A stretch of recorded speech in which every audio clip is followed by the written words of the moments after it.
వీళ్ళ నోట్లో 1% 2% పెడతారు.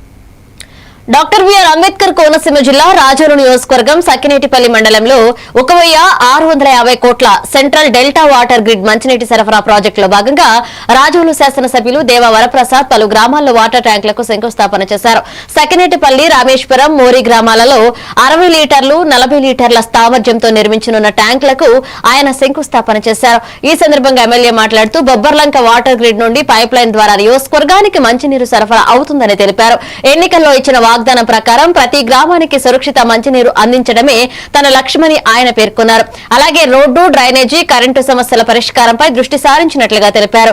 దీంతో పాటుగా రామేశ్వరం గ్రామంలో 19.20 లక్షల ఉపాధి నిధులతో నూతనంగా నిర్మించిన సీసీ రోడ్డును కూడా ఎమ్మెల్యే ప్రారంభించారు. ఈ కార్యక్రమంలో ఎన్డీఏ కూటమి నాయకులు పాల్గొన్నారు. వచ్చే 1-2 నెలల్లో ఈ డిసెంబర్ లోపల అన్ని వర్కౌట్ చేస్తాం. లో వోల్టేజ్ పూర్తిగా నిర్మూలించాలి.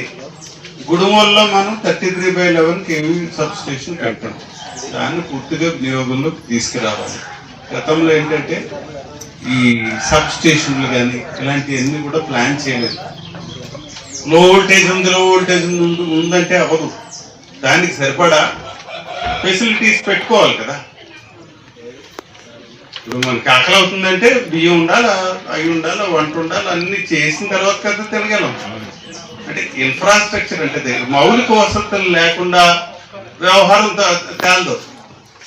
కరెంటు కావాలంటే కరెంటు మాట ఒక్కడంటే కుదరదు. అది పోల్స్ పెట్టుకోవాలి, వైర్లు తెప్పించుకోవాలంటే ఎన్ని కిలోమీటర్లు అనుకుంటున్నారు? 300-400 కిలోమీటర్ల పొడవైన వైర్లు వేయించాల.